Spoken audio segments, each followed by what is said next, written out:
Indira park ధర్నా చౌక్ వద్ద BRS ఆధ్వర్యంలో నిరసన దీక్ష జరుగుతుంది. నీట్ పేపర్ లీకేజీ అవకతవకలకు నిరసనగా చేపట్టిన ఈ ర్యాలీలో బీఆర్ఎస్ వర్కింగ్ ప్రెసిడెంట్ కేటీఆర్ హాజరు కానున్నారు. రాష్ట్రంలో అధికార కాంగ్రెస్ పార్టీ యూత్ డిక్లరేషన్ పేరుతో నిరుద్యోగులను యువతను మోసం చేసిందని గులాబీ పార్టీ ఆరోపిస్తుంది. బీఆర్ఎస్ నిరసన దీక్షను అడ్డుకుంటామని యూత్ కాంగ్రెస్ చెబుతుండటంతో ఉత్కంఠ నెలకొంది.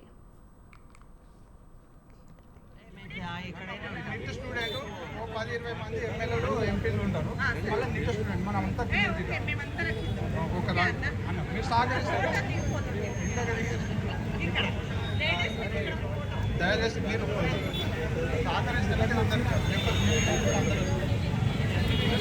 ఒక 10 మంది ఎమ్మెల్యేలు నీట్ క్వాలిఫై వాళ్ళే కూర్చోండి. వీళ్ళకి ఇంటర్నేషనల్ ఫండింగ్స్ ఉన్నాయి, వీళ్ళ బ్యాక్గ్రౌండ్ లో టెర్రరిస్ట్ ఉన్నారు, అవి ఇవి అనేసి ఏవైతే క్లెయిమ్స్ చేస్తున్నారో వాటికి ఫస్ట్ ఆఫ్ ఆల్ ప్రూఫ్స్ ఉన్నాయా? లేవు. అండ్ మెయిన్ థింగ్ ఇస్ మనం డెమోక్రటిక్ కంట్రీలో బతుకుతున్నాం, డెమోక్రటిక్ గవర్నెన్స్ కంట్రీలో బతుకుతున్నాం.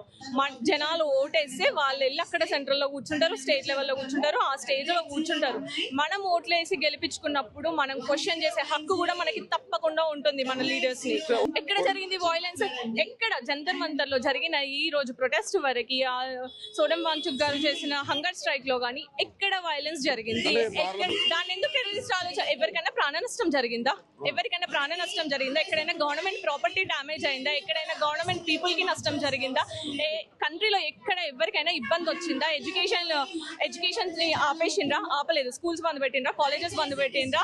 ఎవరి పనులు వాళ్ళు చేసుకుంటున్నారు, ఎవరి ప్లేస్ లో వాళ్ళు చక్కగా ఉన్నారు. మా ఎడ్యుకేషన్ ప్రాపర్గా ఉండాలి, మా ఎడ్యుకేషన్ సిస్టమ్ కరెక్ట్గా ఉండాలని మేము స్టూడెంట్స్ ప్రొటెస్ట్ చేస్తున్నాము. ఆ ప్రొటెస్ట్ ని ఎందుకు తప్పంటారు? Right to education is a fundamental right. అది ఫండమెంటల్ రైట్ అయినప్పుడు ఆ ఎడ్యుకేషన్ సిస్టమే ఫెయిల్ అవుతున్నది. మాకు రావాల్సిన రైట్ టు ఎడ్యుకేషన్ వస్తుంది సరే, అందులో ఫెయిర్నెస్ ఏది? ప్రాపర్ స్టాండర్డ్స్ ఏవి ఎడ్యుకేషన్ కి?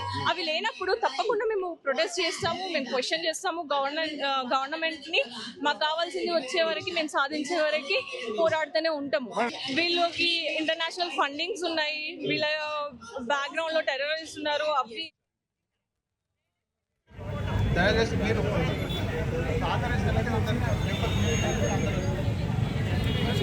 ఒక 10 మంది ఎమ్మెల్యేలు నీట్ క్వాలిఫై